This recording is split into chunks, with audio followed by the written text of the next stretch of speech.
तो hey everyone, welcome back to Adroit competitive classes और मैं हूं मिशा।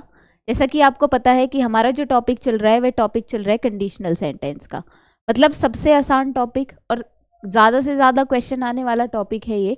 और इसकी लास्ट क्लास में मैंने आपको कंडीशनल सेंटेंस के बारे में उसका इंट्रो बताया था, उससे रिलेटेड एक रूल कराया था और जो हमारे कंडीशनल वर्ड्स होते हैं वो कौन कौन से थे। सबसे पहले मैंने आपको बताया था कि कंडीशनल सेंटेंस होते क्या हैं। कंडीशनल सेंटेंस क्या होते हैं कि ये हमेशा आप याद रखिए कि दो क्लोज में डिवाइडेड होते हैं। किस में होते हैं? हमेशा दो क्लोज में सेंटेंस आते हैं। और अगर पहले सेंटेंस का यानी पहले क्लोज का असर या पहले क्लोज में हुए काम का असर अगर आने वाले क्लोज में दिखाई देता है, उसी को हम क्या बोलते हैं? कंडीशनल सेंटेंस बोलते हैं। फर्स्ट क्लोज हमारा क्या था, जिसको हम बोलते हैं इफ क्लोज। क्या बोलते हैं? इफ क्लोज बोलते हैं। और सेकंड वाला जो सेंटेंस है उसको हम क्या बोलते हैं? मेन क्लोज बोलते हैं। क्या बोलते हैं? मेन क्लोज बोलते हैं। यानी कि इफ क्लोज हमेशा क्या बताता है? कंडीशन को बताता है कि भाई शर्त किस चीज की रखी गई है। और जो मेन क्लोज होता है, मेन क्लोज यानी मुख्य क्लोज, वो क्या दिखाता है कि उसमें रिजल्ट, उसका रेपरकशन या उसके कॉन्सिक्वेंसेस क्या होंगे, वो क्या पता, किस में पता चलेगा? हमेशा मेन क्लोज में पता चलेगा। लेकिन मैंने आपको ट्रिक बेस्ड 2-3 बातें याद करने को कहा था कि कंडीशनल सेंटेंस में बस आप ये 2-3 बातों का ध्यान रखें। इसको हम करेंगे अपनी लैंग्वेज में, बुक की लैंग्वेज में नहीं, क्योंकि हमें रूल याद रखना है। तो ये जो हमारे कंडीशनल वर्ड थे ना, कंडीशनल वर्ड कौन कौन से थे? इफ हो गया, प्रोवाइडेड हो गया, अनलेस हो गया, अनटिल हो गया, व्हेन हो गया, बिफोर हो गया। ठीक है, ये नो सूनर के साथ देन हो गया। जब भी ये वाले वर्ड या तो फर्स्ट स्टार्टिंग में आ जाए या बीच में आ जाए, बस उसी के बाद वाला जो क्लोज होता है वो क्या होता है? हमारा इफ क्लोज होता है। उसके बाद चाहे सेंटेंस इधर हो चाहे सेंटेंस इधर हो, वो किस में आ जाएगा? मेन क्लोज में आ जाएगा। ये बात हमने कल की क्लास में किया था। आज हम और कल की क्लास में हमने जो पहला रूल याद किया था वो क्या किया था कि जब भी इफ क्लोज यानी कि कंडीशनल वर्ड आ जाते हैं, उसके बाद वाला सेंटेंस किस में होना चाहिए? सिंपल प्रेजेंट में होना चाहिए। किस में होना चाहिए? सिंपल प्रेजेंट में। यानी कि वर्ब की फर्स्ट फॉर्म के साथ एस या ई एस, अगर क्या है? हमारा सब्जेक्ट सिंगुलर है। अगर क्या है? हमारा सब्जेक्ट सिंगुलर है। लेकिन अगर हमारा सब्जेक्ट प्लूरल है तो क्या आएगा? वर्ब की फर्स्ट फॉर्म आएगी। क्या आएगी? वर्ब की फर्स्ट फॉर्म आएगी। और उसके बाद वाला जो सेंटेंस है वो किस में होना चाहिए? सिंपल फ्यूचर में होना चाहिए। इसमें होना चाहिए? सिंपल फ्यूचर में। यानी कि विल और शेल के साथ क्या आ सकती है? वर्ब की फर्स्ट फॉर्म आएगी। शेल का यूज मैंने आपको बता दिया था कि अब यूज नहीं होता, सिर्फ और सिर्फ हम किसका यूज करते हैं? विल का यूज करते हैं, क्योंकि मॉडर्न इंग्लिश में जो प्रायोरिटी दी गई है वो सिर्फ और सिर्फ किसको दी गई है? विल को दी गई है। और मैं याद करने का भी तरीका बता देती हूँ। अगर यहाँ पे वर्ब की फर्स्ट फॉर्म है तो इधर भी क्या होनी चाहिए? वर्ब की फर्स्ट फॉर्म, यानी विल के साथ क्या होनी चाहिए? वर्ब की फर्स्ट फॉर्म होनी चाहिए। ये हमने किया था कल की क्लास में। और एक एक्सेप्शनल केस मैंने आपको बताया था अनलेस और अनटिल का। इसका बताया था? अनलेस और अनटिल का। जब भी हमारे पास ये दो कंडीशन वर्ड आ जाते, पहले तो किसी भी सेंटेंस में दो दो कंडीशनल वर्ड नहीं होने चाहिए। जैसे सपोजिंग के साथ हम इफ नहीं लगा सकते, सपोज के साथ हम इफ नहीं लगा सकते, या दो दो कंडीशनल वर्ड को एक साथ नहीं लगा सकते, क्योंकि वो किसको बताते हैं? अगर मैं कहूँ कि अगर ये चीज हो रही है तो कहना गलत होगा, इसीलिए दो कंडीशनल वर्ड एक साथ नहीं आ सकते हैं। दूसरा मैंने आपको बताया था अनलेस अनटिल जो वर्ड होते हैं कंडीशनल वर्ड, ये हमेशा क्या होते हैं? खुद में ही नेगेटिव वर्ड होते हैं। इनके साथ हम किसी और नेगेटिव वर्ड का या नकारात्मक शब्दों का यूज नहीं कर सकते हैं। और तो इसके साथ हम कभी भी नो, नेवर, नॉट, ये वाले वर्ड नहीं आएंगे। देखिए मैंने आपको कहा था ये जो वर्ड होंगे या तो स्टार्टिंग में आ सकते हैं या तो बीच में आ सकते हैं। बिल्कुल उसके इमीडिएटली आने वाला जो सेंटेंस होगा उसमें हम नेगेटिव वर्ड नहीं लगा सकते। सेकंड में बेशक लगा सकते हैं, मेन क्लोज में बेशक लगा सकते हैं। दूसरा मैंने आपको इन दोनों में एक डिफरेंस बताया कि अनटिल में टी आपको दिखाई दे रहा है। टी किसको डिनोट करता है? टाइम को। वो एक एरर इससे भी दे देता है कि जहां पे अनलेस का यूज होना चाहिए वहां पे अनटिल यूज कर देता है, और जहां पे अनटिल का यूज होना चाहिए वहां पे किसका यूज कर देगा? वो अनलेस का। इस तरीके से भी वो एरर को बना सकता है। तो मैंने आपको बताया था कि जो अनटिल होता है वो हमेशा किसको बताएगा? टाइम को बताता है। किसको बताता है? टाइम को बताता है। और वहीं जो अनलेस होता है वो किसके लिए लगता है? सिचुएशन के लिए लगता है। यानी किसको बताता है? सिचुएशन किसको बताता है? स्थिति को बताता है। ये हमने किया था लास्ट क्लास में। आज हम इससे आगे बढ़ रहे हैं और आज का जो रूल कहता है सेकंड कंडीशनल रूल क्या कहता है? वो ये कहता है इमेजिनरी सेंटेंसेस। क्या? इमेजिनरी सेंटेंसेस, यानी कि जिसमें जो चीज़ें हैं वो रियलिटी नहीं है, वो क्या है? जिसको हम इमेजिन कर रहे हैं, यानी प्रोबेबिलिटी को दिखा रहे कि भाई ये चीज़ हो सकती थी, यानी इमेजिन, जो चीज़ रियल में नहीं दिख रही हो।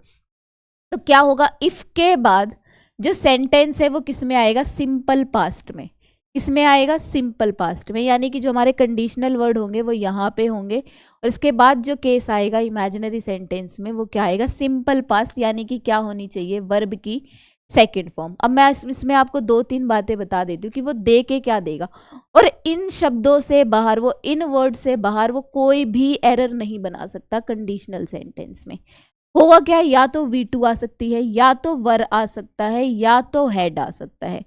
हम इसको हेल्पिंग वर्ब समझने की गलती कर देते हैं कि ये तो हेल्पिंग वर्ब है, और इस सिंपल पास्ट के बाद यहाँ पे क्या होना चाहिए? नाउन होना चाहिए। क्या होना चाहिए? नाउन। यानी इनके बाद हमेशा हमको क्या दिखाई देगा? नाउन दिखाई देगा। देखिए, अगर ये हेल्पिंग वर्ब होती तो इसके साथ में इनका मेन वर्ब लगाती ना। जैसे वॉज और वर जो होता है वो हमेशा अपने साथ मेन वर्ब क्या लेता है? वर्ब की फर्स्ट फॉर्म के साथ ING लेता है, वो लेता है नॉर्मल सेंटेंस में। लेकिन अगर हम पैसिव वॉइस ले रहे हैं तो पैसिव वॉइस में हमेशा वर्ब की कौन सी फॉर्म आती है? थर्ड फॉर्म, चाहे वो इज एम आर हो, चाहे वो वॉज वर हो। और ऐसे ही हेड के साथ भी जो हमारी फॉर्म आती है वो क्या आती है? हमेशा वर्ब की थर्ड फॉर्म। कौन सी आती है? वर्ब की थर्ड फॉर्म। लेकिन इनके बाद आपको हमेशा क्या दिखाई देगा? नाउन दिखाई देगा। हमेशा क्या दिखाई देगा? नाउन दिखाई देगा। और दूसरी बात कि भाई वॉज की जो सेकंड फॉर्म है वो क्या है? वर्ब। वॉज की जो सेकंड फॉर्म है क्या है? वर्ब। इसीलिए यहाँ पे मैंने आपको मेंशन करके क्या दिया? V2 फॉर्म मेंशन करके दी है। और आपको जब अपने, अगर अब तक वर्ब की क्लास नहीं देखी, आप उसको प्लीज़ चेकआउट कीजिए और उसको देखिए अच्छे से। मैंने उसमें ट्रिक बेस्ड बताया था कि जो V2 फॉर्म होती है वो अपने साथ कभी भी कोई हेल्पिंग वर्ब नहीं लेती, वो हमेशा अकेले लगती है, मेन वर्ब का काम करती है, मुख्य वर्ब का काम करती है। और जो हेड होता है वो क्या? हैज़ की क्या होती है? सेकंड फॉर्म होती है। इसीलिए यहाँ पे क्या लिखा है मैंने? हेड लिखा है। और उसके बाद आने वाला जो सेंटेंस होगा उसमें क्या आना चाहिए? सब्जेक्ट वुड के साथ क्या आना चाहिए? V1। क्या आना चाहिए? V1। अब आप याद कीजिए कंडीशनल फर्स्ट। कंडीशन फर्स्ट क्या कह रही थी? अगर भाई जो हमारे कंडीशनल वर्ड है उसके बाद सिंपल प्रेजेंट यानी वर्ब की फर्स्ट फॉर्म आ रही है, तो हम इधर भी क्या ले रहे थे? विल के साथ क्या ले रहे थे? वर्ब की फर्स्ट फॉर्म ले रहे थे। लेकिन अब सेंटेंस क्या कह रहा है कि अगर कंडीशनल वर्ड के बाद V2 आएगी तो इधर भी क्या होना चाहिए? V2। ये आपकी याद करने की ट्रिक है, ये आपकी शॉर्ट ट्रिक है। विल की सेकंड फॉर्म क्या होती है? वुड। यानी पास्ट फॉर्म क्या होती है? वुड होती है। और यहाँ पे जब भी कोई मोडाल आ जाए, would, shall, will, shall, should, जब भी आ जाए, मस्ट, मे, कुड, ये जब भी आते हैं अपने साथ वर्ब की कौन सी फॉर्म लेते हैं? वर्ब की फर्स्ट फॉर्म लेते हैं। तो ये हमारा एक डिफरेंशिएट था दोनों रूल्स में कि यहाँ पे क्या होना चाहिए? V2 फॉर्म, वर्ब भी आ सकता है और हेड भी आ सकता है। अब मैं आपको बताती हूँ, देखिए हमारा जो सब्जेक्ट होता है ना, यहाँ पे जो सब्जेक्ट होगा, अब देखिए ये वाला क्वेश्चन बहुत बार पूछते हैं, ये वर वाला केस। कौन सा पूछते हैं? वर वाला केस जरूर पूछते हैं। लेकिन हमने तो पढ़ा है जब भी हमारे सिंगुलर सब्जेक्ट होते हैं उसके साथ तो हम हमेशा क्या लगाते हैं? वॉज। लेकिन सिर्फ और सिर्फ इमेजिनरी ऐसा सेंटेंस है कि उसमें चाहे हमारा सब्जेक्ट सिंगुलर ही क्यों ना हो और चाहे प्लूरल भी क्यों ना हो, तब भी हम हमेशा क्या लगाते हैं? वर लगाते हैं। यानी जो चीज़ हमको इमेजिनरी में, जैसे मैं कहूँ कि भाई if I were a bird I would fly in the sky, मैं कहना चाह रही हूँ कि अगर मैं बर्ड होती तो मैं क्या हूँ? मैं इस चीज़ को इमेजिन कर रही हूँ। मैं बर्ड हो नहीं सकती बट इस चीज़ को मैं इमेजिनरी सेंटेंस में बोल रही हूँ। तो मैं क्या बोल रही हूँ? इफ आई वॉज होना चाहिए था, लेकिन हम कंडीशनल सेंटेंस की वजह से यहाँ पे वॉज नहीं लगाएंगे, क्या लगाएंगे? वर। कि if I were a bird I would fly in the sky. या अगर मैं कहूँ कि अगर मैं PM होती तो शायद मैं देश में ये चेंजेस करती, तब भी मैं क्या लगाती? वर लगाती। जो भी सेंटेंस अगर हम इमेजिनरी सेंटेंस में या इमेजिनरी सेंस में बोल रहे हैं तो हम उसमें कभी भी वॉज नहीं लगाएंगे, हम क्या लगाएंगे?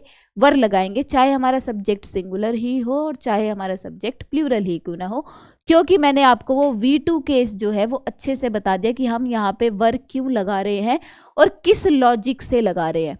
हर चीज को रटने की कोशिश ना करें। अगर आपने उसकी चीज को समझ लिया तो आपको जो ये रूल है आपके माइंड में हमेशा स्ट्रिक्ट रहेगा और आप इस रूल को कभी नहीं भूलोगे, क्योंकि हमें रीजन भी पता होना चाहिए कि भाई मैं ये कर रहा हूं तो क्यों कर रहा हूं। तो इससे रिलेटेड जो हमारी एक्सरसाइज है वो कहती है कि if I was were a bird I would fly in the sky, कि अगर मैं क्या होता, एक बर्ड यानी कि पक्षी होता। देखिए इफ किसको बता रहा है, कंडीशनल सेंटेंस के यानी कंडीशनल वर्ड को बता रहा है। इसीलिए मैंने आपको कहा जो कंडीशनल सेंटेंस है ना, सबसे आसान टॉपिक भी है, क्वेश्चन लेने वाला भी है, एरर भी बहुत बनते हैं इससे, और साथ ही साथ पहचान जाने वाला, मतलब इसको हम इजीली पहचान सकते हैं क्वेश्चन में कि अच्छा किस टॉपिक से क्वेश्चन पूछा गया है, क्योंकि उसमें हमको क्या देते हैं, कंडीशनल वर्ड को मेंशन करके देते हैं। तो इफ के बाद उसने क्या दिया, सब्जेक्ट आई, और आई सब्जेक्ट क्या है, सिंगुलर सब्जेक्ट है। क्या है, सिंगुलर सब्जेक्ट है। और मैंने आपको कहा चाहे हमारा सब्जेक्ट सिंगुलर ही क्यों ना हो, चाहे प्लूरल ही क्यों ना हो, वर्ब कहती है कि आई के साथ हमेशा क्या लगता है, वॉज लगता है। लेकिन हम तो इमेजिनरी सेंटेंस पढ़ रहे हैं, क्योंकि वो क्या कह रहा है, इफ आई वॉज या वर अ बर्ड, कि अगर मैं क्या होता, एक पक्षी होता, और बर्ड क्या, वॉज वर के बाद उसने नाउन दे दिया, क्या दे दिया, नाउन दे दिया। तो इसका मतलब हमें यहाँ क्या चाहिए, V2 फॉर्म चाहिए, और तो यहाँ पे क्या आएगा, वॉज नहीं आएगा, क्या आएगा, वर। और आगे भी अपना सेंटेंस चेकआउट कीजिए, क्या उसने यहाँ पे, अगर यहाँ पे वो V2 फॉर्म दे रहा है तो यहाँ पे भी क्या पास्ट फॉर्म में ही बात हो रही है, क्योंकि एरर वो यहाँ पे भी बना सकता था। अगर उसने यहाँ पे वर सही करके दे दिया तो वो एरर यहाँ कर देता, यहाँ पे क्या कर देता, I will fly in the sky, जबकि होना क्या चाहिए था, आई वुड फ्लाई। वुड के साथ फॉर्म क्या आएगी, वर्ब की फर्स्ट फॉर्म, फ्लाई दे रखी है, बिल्कुल सही है। तो इस सेंटेंस में कहाँ पे एरर था, यहाँ पे एरर था, यहाँ पे वॉज नहीं होना चाहिए था, क्या होना चाहिए था, वर होना चाहिए था। नेक्स्ट क्वेश्चन कहता है if I had 2 houses I would give 1 to you, कि अगर मेरे पास क्या होते, 2 घर होते, तो उसमें से एक मैं किसको दे देता, आपको दे देता। किसको दे देता, आपको दे देता। फिर से कंडीशनल की बात कर रहा है, सब्जेक्ट क्या है, सिंगुलर, हेड हम मेन वर्ब, उसके बाद उसने क्या दे दी, नाउन दे दी। क्या सही है सेंटेंस अभी तक, बिल्कुल सही है। क्या ऐसा ही केस था, यहाँ पे मैंने क्या मेंशन किया, हेड भी दे देगा, उसके साथ क्या दे देगा, नाउन। तो आने वाले सेंटेंस में क्या होना चाहिए, सब्जेक्ट वुड के साथ क्या होनी चाहिए, वर्ब की फर्स्ट फॉर्म होनी चाहिए, क्या दे रखी है, आई वुड। ये अगर V2 फॉर्म के बारे में बात कर रहा है तो विल की V2 फॉर्म पास्ट फॉर्म क्या है, वुड, और वुड के साथ उसने गिव दे रखी है, वर्ब की first form. Give, gave, given होता है। गिव हमारी फर्स्ट फॉर्म होती है, गेव हमारी सेकंड फॉर्म होती है, गिवन हमारी थर्ड फॉर्म होती है। तो यहाँ पे गिव दे रखा है जो कि बिल्कुल सही है। तो यहाँ तक अगर हमारा सेंटेंस सही है तो इसके बाद आने वाला जो सेंटेंस है वो बिल्कुल सही है। So there is no error in this sentence. So there is no error in this sentence. I hope आपको जो ये वाला रूल है अच्छे से क्लियर हो गया होगा। इस रूल से जो क्वेश्चन बनता है सिर्फ इतना ही बनता है, या तो वो एरर यहाँ पे बनाएगा या तो वो एरर सॉरी, या तो वो एरर यहाँ पे बनाएगा। नेक्स्ट क्वेश्चन कहता है if I had money I would lend it to you, अगर मेरे पास क्या होता, पैसा, तो मैं क्या करता, आपके लिए एक लैंड इट टू यू। क्या इफ दे दिया, कंडीशनल सेंटेंस है, सब्जेक्ट दे दिया, बिल्कुल दे रखा है। फिर हेड दे दिया, क्या हेड के बाद नाउन दे रखा है, बिल्कुल दे रखा है। अगर हेड के बाद नाउन आ जाए तो यहाँ वाला जो केस होना चाहिए वो किस में होना चाहिए, पास्ट फॉर्म में, यानी V2 के साथ क्या होनी चाहिए, वर्ब की फर्स्ट फॉर्म होनी चाहिए, जो कि दे रखी है, बिल्कुल सही है। So there is no error in this sentence, there is no error in this sentence. आपको इन्हीं 2-3 क्राइटेरियाज पे अपने एरर चेकआउट करने हैं। अगर आपको एरर मिल गया तो ठीक है, नहीं मिला तो समझ जाओ सेंटेंस में नो एरर है। नेक्स्ट क्वेश्चन कह रहा है if he played well he would win the match, कि अगर वह क्या करता, अच्छा खेलता, तो वो क्या कर लेता, भाई इस मैच को जीत जाता। तो इफ कंडीशनल वर्ड को बता रहा है, साथ ही साथ उसने क्या दे दिया, सब्जेक्ट दे दिया, और यहाँ पे बात क्या कर रहा है, प्लेड। प्ले वर्ब की फर्स्ट फॉर्म होती है, प्लेड सेकंड फॉर्म होती है, प्लेड थर्ड फॉर्म होती है। और यहाँ पे उसने बात किसकी करी, भाई V2 फॉर्म, यानी पास्ट में बात हो रही है। सेंटेंस किस में चल रहा है, पास्ट में। तो आगे आने वाला जो कंडीशनल सेंटेंस यानी कि मेन क्लोज जो है वो भी किस में होना चाहिए, पास्ट टेंस में होना चाहिए। क्या दे रखा है, बिल्कुल दे रखा है। यानी कि यहाँ पे क्या दे दिया उसने, वुड दे दिया। केस हमारा बिल्कुल, इसीलिए मैंने आपको तीनों केस बता दिए, V2 फॉर्म वाला भी, हेड वाला भी, वॉज वर वाला भी। और यहाँ पे क्या होना चाहिए था, वुड, और उसके साथ क्या आनी चाहिए थी, वर्ब की फर्स्ट फॉर्म दे रखी है, बिल्कुल दे रखी है, तो यहाँ पे क्या होना चाहिए था, there is no error in this sentence. तो इस रूल से जितने टाइप के क्वेश्चन बन सकते थे मैंने सारे रख दिए। हेड से पूछ रहा है तो भी ये रूल, वॉज वर यानी इमेजिनरी सेंटेंस से पूछ रहा है तो चाहे हमारा सब्जेक्ट सिंगुलर हो चाहे प्लूरल हो तब भी हम क्या लगाएंगे, वर ही लगाएंगे। आगे क्या होना चाहिए, वुड प्लस V1। और हेड वाला केस मैंने आपको बता ही दिया, V2 वाला केस मैंने आपको बता ही दिया। तो ये थी हमारी कंडीशन सेकंड। नेक्स्ट कंडीशन हमारी क्या कह रहा है, नेक्स्ट कंडीशन देखिए जो अभी मैंने आपको बात करी, वैसे तो मैंने आपको जो रूल है ना वो इस पे समझा दिया, इफ पे, इस पे समझा दिया, इफ पे, लेकिन वो इसमें से कोई भी वर्ड पिक कर सकता है, इसमें से वो कोई भी वर्ड पिक कर सकता है।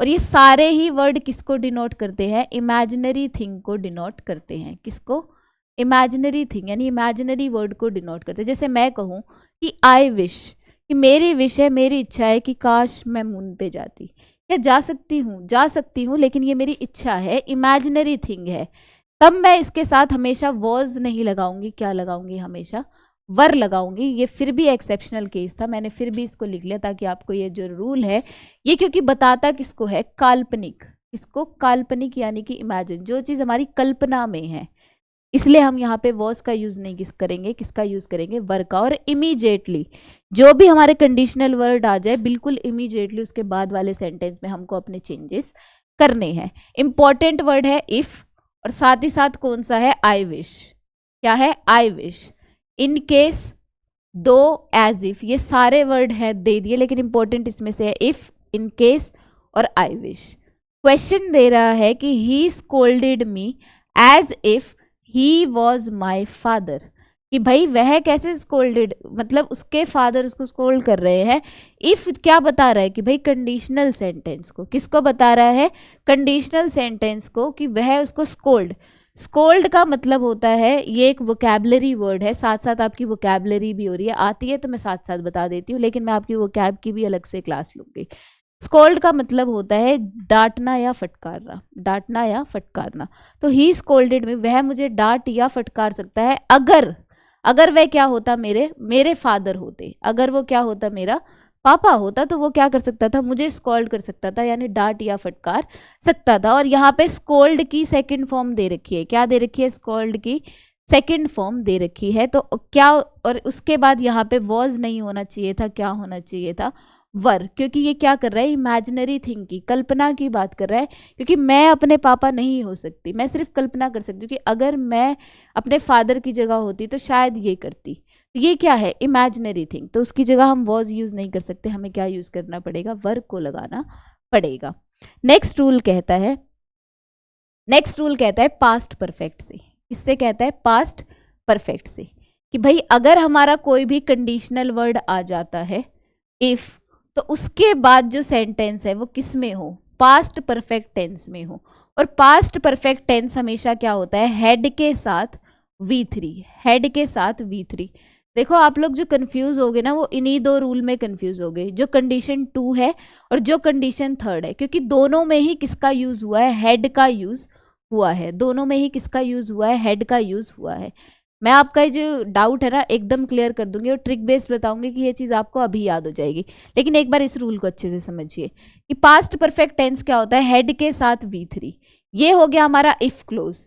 तो मेन क्लोज किस में होना चाहिए, सब्जेक्ट के साथ। अब की बार क्या आएगा, वुड, हम हैव भी लगाएंगे और क्या लगाएंगे, वर्ब की थर्ड फॉर्म, क्योंकि जब वो यहाँ पे हेड के साथ V3 लगा रहा है तो आगे आने वाली चीज भी किस में होनी चाहिए, V3 फॉर्म में होनी चाहिए, यानी मेन क्लोज भी किस में होना चाहिए, V3 फॉर्म में। लेकिन अगर हम वुड के साथ V1 वाला केस लगा देते तो क्या हमारा V3 वाला केस सेटिस्फाइड होता, क्या हमारा V3 वाला केस सेटिस्फाइड होता। और V3 तो हम 2-3 केस में ही लगा सकते हैं, या तो हैज़ आ जाए, या तो हैव आ जाए, या तो हैड आ जाए। जब वो हैड यहाँ पे पुट कर रहा है तो हमें यहाँ पे क्या करना पड़ेगा, हैव करना पड़ेगा, और हैव के साथ जो वर्ब की फॉर्म लगेगी वो क्या लगेगी, V3 फॉर्म। तो हमें याद क्या करना है, इफ क्लोज आ जाए, पास्ट परफेक्ट टेंस की बात हो रही है, तो आने वाला जो मेन क्लोज होगा उसमें क्या आएगा, वुड हैव के साथ V3 फॉर्म आएगी। अब मैं आपका रूल जो है वो ट्रिक बेस्ड बता देती हूँ, आप बनाइए अपने शॉर्ट नोट कि आप हेड वाले केस में कभी भी गलती नहीं करेंगे। अगर इफ आ जाए और हेड आ जाए तो हेड के बाद हमेशा चेकआउट करिए वो क्या दे रहा है।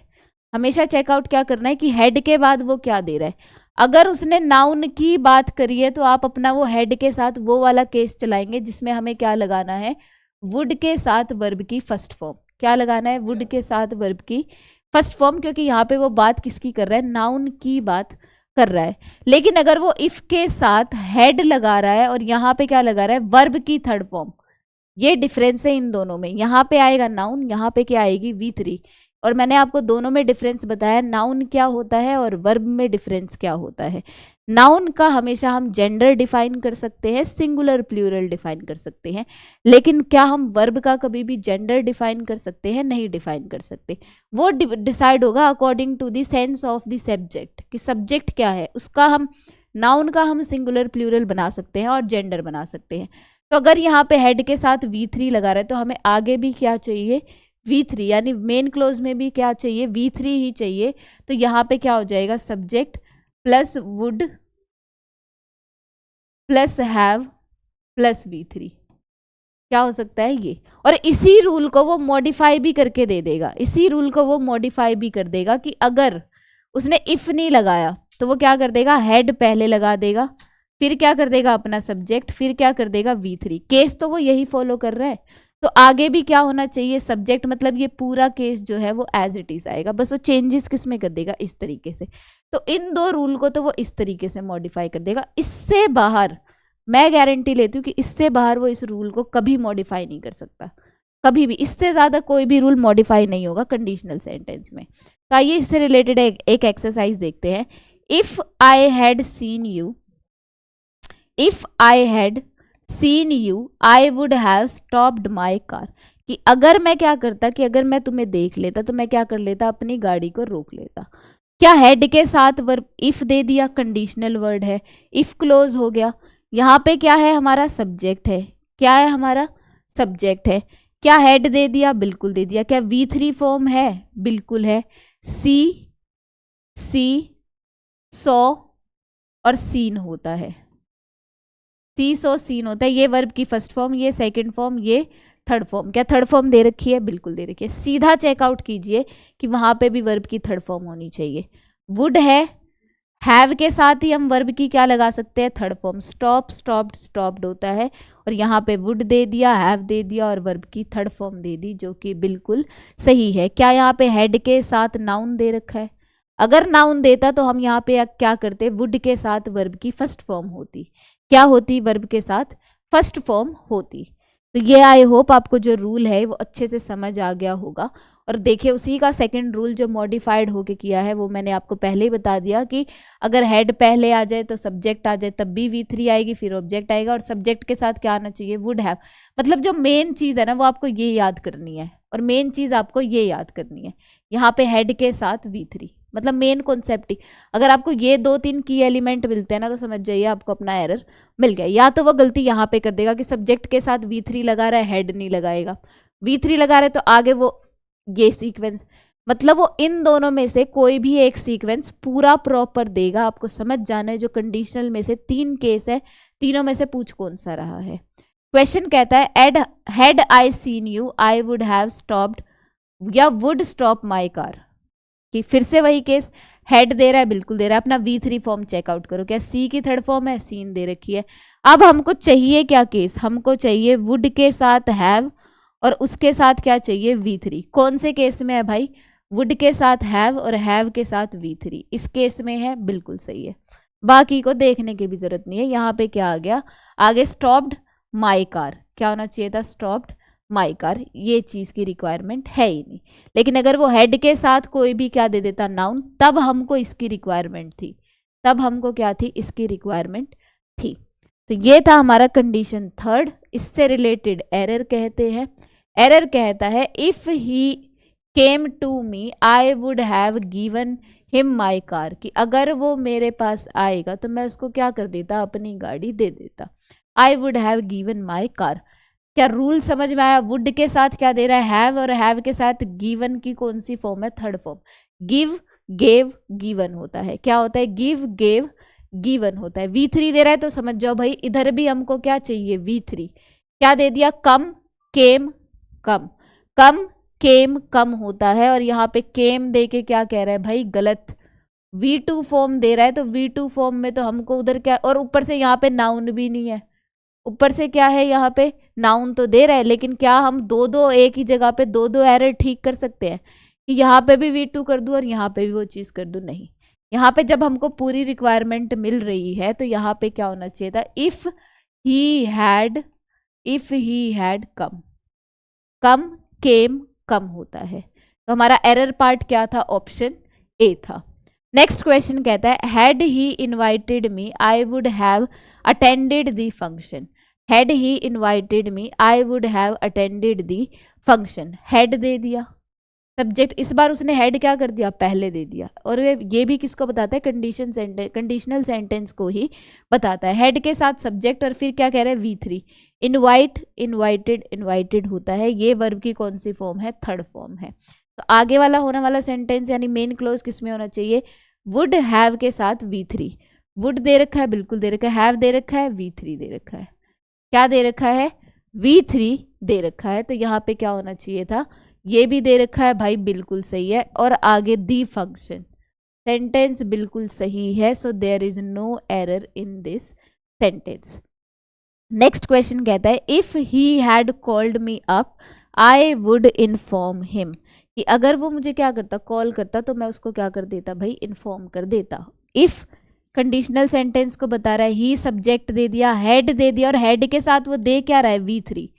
क्या उसने नाउन दिया हेड के बाद, क्या उसने नाउन दिया, अगर नाउन देता तो हमारा ये केस बिल्कुल सही है, वुड के साथ V1, इन्फॉर्म, इन्फॉर्म्ड, इन्फॉर्म्ड होता है, इन्फॉर्म्ड V2, इन्फॉर्म्ड V3, तब तो हमारा ये केस सही होता है, लेकिन वो दे क्या रहा है, V3, कॉल, कॉल्ड, कॉल्ड होता है, और कॉल्ड यहाँ पे V3 है, तो यहाँ पे क्या होना चाहिए था, वुड हैव इन्फॉर्म्ड होना चाहिए था, क्या होना चाहिए था, वुड हैव इन्फॉर्म्ड होना चाहिए था। सो हमारा एरर पार्ट कौन सा हो गया, ऑप्शन बी, कौन सा हो गया, ऑप्शन बी। आई होप आपको जो ये रूल है कंडीशन 3 अच्छे से समझ आई होगी। वो इससे बाहर जो क्वेश्चन है वो बिल्कुल नहीं पूछेगा, इससे बाहर जो क्वेश्चन है वो बिल्कुल नहीं पूछेगा। अब बनाइए अपने शॉर्ट नोट, पूरा कॉन्सेप्ट जो है कंडीशनल का ख़त्म हो चुका है, इन्हीं 4-5 रूल पे कंडीशनल सेंटेंस बनता है और इन्हीं से वो क्वेश्चन पूछता है। कंडीशनल सेंटेंस आज खत्म हो गया है, मैंने सोचा था इसी में प्रैक्टिस सेट ऐड कर लूँ, लेकिन मुझे आज के रूल थोड़े इंपॉर्टेंट लग रहे थे तो मैं वो पूरा टाइम आपको देना चाहती थी। प्रैक्टिस सेट लाऊंगी मैं कल, उसी में इन रूल को अच्छे से रिवाइज करा दूंगी, ट्रिक बेस्ड कराऊंगी, और जितने भी उनसे रिलेटेड एक्सरसाइज बनती है प्रैक्टिस सेट।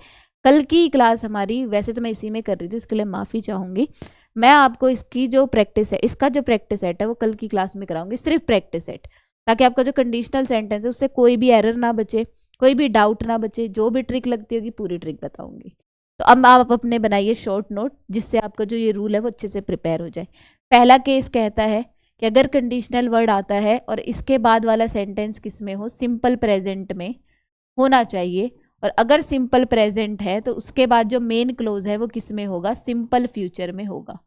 किस में होगा, सिंपल फ्यूचर में होगा, जो क्या बताता है, भविष्य की यानी फ्यूचर की दो घटनाओं को, दो कार्य को बताता है। ये था हमारा कंडीशनल का पहला रूल। दूसरा रूल कहता है कि अगर इफ आ जाए वर्ब की सेकंड फॉर्म यानी कि सिंपल पास्ट, क्या आ जाए, सिंपल पास्ट। अब दोनों तरीके से बना सकते हैं, ऐसे भी लिख के या ऐसे भी लिख के, दोनों ही तरीका मैंने आपके लिए लिख दिया। जिस भी चीज़ में आप कंफर्टेबल हो, जिस भी चीज़ में आप अपना short note simple trick based बनाना चाहते हैं, ऐसे बना सकते हैं। सिंपल पास्ट हो तो आगे क्या होना चाहिए, subject plus would plus verb की फर्स्ट फॉर्म, और मैंने कहा सिंपल पास्ट में क्या है, V2, हेड आ जाए, वर आ जाए, और इनके बाद आपको दिखाई क्या दे, नाउन दिखाई दे, इनके बाद आपको दिखाई क्या दे, नाउन दिखाई दे।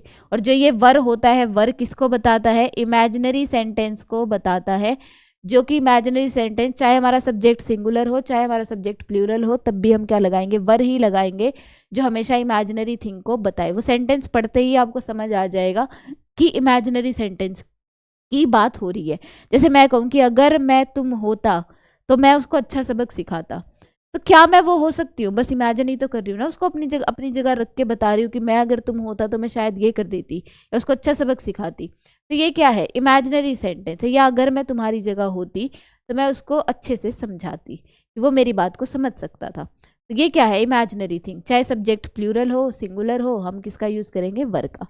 थर्ड कंडीशनल रूल कहता है क्या, इफ आ जाए, हेड आ जाए और यहाँ पे क्या आ जाए, V3। इस बार हेड के साथ क्या था, नाउन, लेकिन यहाँ पे क्या आ जाए, V3, तो आगे आने वाले मेन क्लोज में भी हमको क्या चाहिए, V3। और V3 लगाने के लिए हमको इस वुड को भी सेटिस्फाई करना पड़ेगा। तो यहाँ पे क्या हो जाएगा, subject plus would plus have, और उसके बाद क्या हो जाएगी, V3। और इसका केस मैंने आपको बता दिया, ये इसी रूल को दूसरे मॉडिफिकेशन तरीके से पूछ लेगा कि हेड पहले लगा देगा फिर सब्जेक्ट फिर V3, तब भी हम यही रूल फॉलो करेंगे। इसीलिए मैंने आपको बताया कीवर्ड पे, और ये सारे वर्ड जो है ना रूल, ये कीवर्ड पे ही है। इन्हीं को आप याद कीजिए, आपसे कंडीशनल सेंटेंस के किसी भी रूल में किसी भी क्वेश्चन में कभी गड़बड़ नहीं मिलेगी, और आप इजीली अपना एरर जो है वो फाइंड आउट कर पाओगे। तो ये थे हमारे कंडीशनल के कुछ इंपॉर्टेंट रूल। कंडीशनल सेंटेंस पूरा खत्म हो गया है। मैं प्रैक्टिस सेट के साथ आपको मिलूंगी नेक्स्ट क्लास में। आई होप आपको आज की क्लास अच्छी लगी होगी। ऐसे ही आप अपने नोट्स बनाइए, अच्छे से पढ़ाई कीजिए, और अगला जो 2024 है सिर्फ आपका है। मैं आपके लिए कोशिश करूंगी CGL का बैच भी लाने की, ताकि आपकी जो CGL की तैयारी है वो भी अच्छे से हो सके। वैसे तो ये सब इंग्लिश हर बैच के लिए है, चाहे आप CGL के प्रिपेयर कर रहे हो, CHSL के लिए प्रिपेयर कर रहे हो, MTS के लिए, DSSB के लिए, CPO के लिए प्रिपेयर कर रहे हो, और GD के लिए तो चल ही रहा है ये बैच, तो आप ले सकते हो। लेकिन मैं CGL के लिए भी PYQ प्रैक्टिस सेट अच्छे से अच्छे क्वेश्चन लाने की कोशिश करूंगी। तो आज का अपना टाइम देने के लिए थैंक यू। तो do not forget to like the video and subscribe the channel. And अगर आपको कोई क्वेरी लगती है, कोई भी सजेशन लगता है, please comment in the comment box. तो आज का अपना टाइम देने के लिए थैंक यू। मैं आपको मिलती हूँ नेक्स्ट क्लास में। Thank you.